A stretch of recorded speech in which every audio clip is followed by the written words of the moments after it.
வணக்கம் சிவபக்தர்களே. இன்று நாம் பேசப்போகும் தலைப்பு மகா சிவராத்திரி. ஒரு திருநாள் அல்ல, ஒரு ஆன்மீக புரட்சி, ஒரு உள்ளம் விழிக்கும் இரவு, ஒரு கருணை கடலின் அருளை பெறும் தருணம். மகா சிவராத்திரி என்றால் என்ன? சிவம் என்பது அழிவு அல்ல, அது அழிவின் மூலம் பிறக்கும் புதிய பிறப்பு.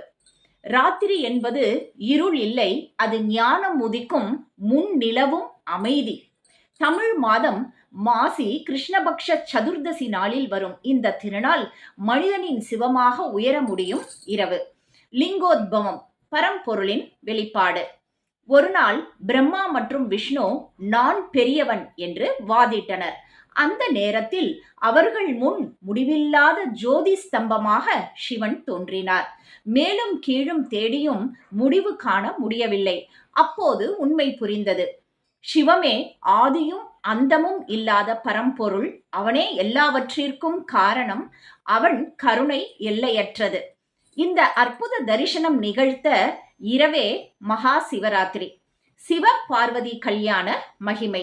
இந்த இரவில் பார்வதி தேவியும் சிவபெருமானும் திருமணம் ஆனதாகவும் கூறப்படுகிறது.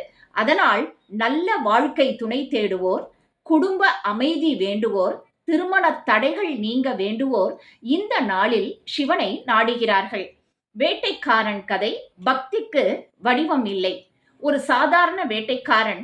அவன் தெரியாமல் வில்வ இலைகளை சிவலிங்கத்தின் மேல் விழச் செய்தான். இரவு முழுவதும் விழித்திருந்தான். அது போதும். சிவபெருமான் அவனுக்கு மோட்சம் அளித்தார். பக்திக்கு கல்வி இல்லை, பக்திக்கு ஜாதி தேவையில்லை, பக்திக்கு தூய மனம் போதும். இந்தியா முழுவதும் கொண்டாட்டம். திருவண்ணாமலை. இங்கு லிங்கோத்பவ தரிசனம், ஆயிரக்கணக்கான பக்தர்கள்.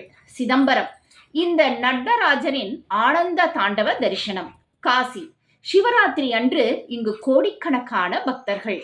நேபாளம், இங்கு உலக புகழ்பெற்ற சிவராத்திரி விழா. எப்படி வழிபட வேண்டும்? அபிஷேகம், பால், தயிர், தேன், பஞ்சாமிர்தம், விபூதி, கங்கை நீர். வில்வ அர்ச்சனை, 3 இலைகள் கொண்ட வில்வம். பிரம்மா, விஷ்ணு, சிவன் 3ஆய் இருப்பதின் அடையாளம். மந்திர ஜபம், ஓம் நமச்சிவாயா. இந்த 5 எழுத்து பஞ்சபூதங்களின் சக்தி. ஜாகரணம், இரவு முழுவதும் விழித்திருந்து சிவனை தியானிக்க வேண்டும். ஆன்மீக ரகசியம். சிவராத்திரி நமக்கு சொல்லும் பாடம்: இருள் அறியாமை, ஜோதி ஞானம், சிவம் பரம்பொருள். இந்த இரவு நாம் நம்மை பார்த்து கொள்ளும் இரவு, நம் அகங்காரத்தை கரைக்கும் இரவு, நம் மனதை சுத்தம் செய்யும் இரவு. பேசும்போது சொல்லக்கூடிய தாக்கம் உள்ள வரிகள். ஒரு இரவு சிவனை நினைத்தால் ஒரு வாழ்வு மாற்றம் அடையும். சிவராத்திரி தூங்காமல் இருப்பதற்கான இரவு அல்ல, விழித்துணர்வுக்கான இரவு. ஓம் நமச்சிவாயா இந்த 5 எழுத்து உங்கள் வாழ்க்கையை மாற்றும் சக்தி.